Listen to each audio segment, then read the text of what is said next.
বুদ্ধদেব ভট্টাচার্য প্রয়াত, সিপিএম নেতা এবং প্রাক্তন মুখ্যমন্ত্রী পশ্চিমবঙ্গের। গভীর শোক প্রকাশ করছি, প্রণাম জানাচ্ছি তাকে। তার স্মৃতি অটুট থাকবে। তার কিছু নীতি, তার কিছু পদক্ষেপকে কখনো সাংবাদিক হিসাবে, কখনো রাজনীতির মঞ্চ থেকে কড়া সমালোচনা করেছি। বুদ্ধবাবু সঠিক ভাবনা কিন্তু ভুল প্রয়োগ কৌশল, এর জন্যই ট্র্যাজিক নায়ক হিসেবে বাংলার ইতিহাসের পাতায় চিরদিন তার উল্লেখ থাকবে। পাশাপাশি বলবো, সাংবাদিক হিসেবে তার যা স্নেহ প্রশ্রয় পেয়েছি, আমি কৃতজ্ঞ। যতবার চেয়েছি একান্ত সাক্ষাৎকার, এবং সেগুলি কখনো আকাশপথে প্লেনে পাশের চেয়ারে বসিয়ে, কখনো রাইটার্সে, কখনো বিদেশের মাটিতে, সিঙ্গাপুর বা ইন্দোনেশিয়ায়, কখনো আবার আলিমুদ্দিন স্ট্রিটে, কখনো তিনি রাজস্থানে সেখানকার মুখ্যমন্ত্রীর আমন্ত্রণে বসুন্ধরা রাজে সিন্ধিয়া তিনি ব্রেকফাস্ট মিটিং এ গেছেন, সঙ্গে একমাত্র সাংবাদিক আমি সুযোগ পেয়েছি, বাকিরা গেটের বাইরে। এই বারবার যে প্রশ্রয় দেয়া, ভালো ভালো ইন্টারভিউ,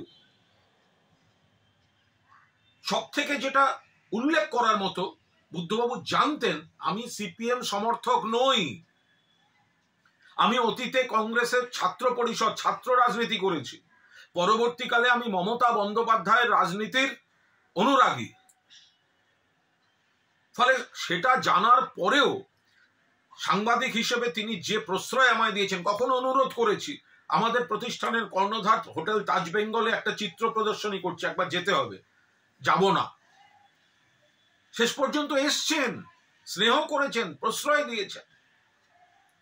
ফলে এরম একটা পরিস্থিতিতে দাঁড়িয়ে সাংবাদিক হিসেবে তার যে পৃষ্ঠপোষকতা পেয়েছি, এটা বলে শেষ করা যাবে না।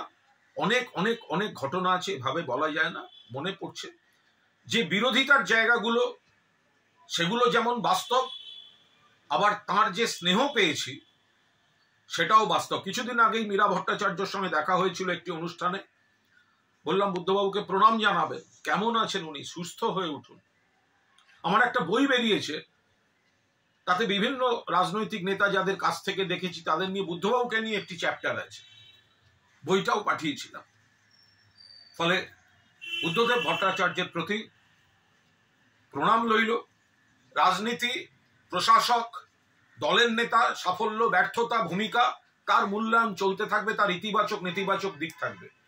কিন্তু আমি একজন সাধারণ সামান্য সাংবাদিক, তাকে তিনি যেভাবে বারবার বারবার সহযোগিতা করেছেন, প্রশ্রয় দিয়েছেন, আমি তার জন্য, তার প্রতি কৃতজ্ঞতা আমার চিরকাল থাকবে। বুদ্ধবাবু যেখানেই থাকুন, ভালো থাকুন, শান্তিতে থাকুন, চির শান্তিতে থাকুন।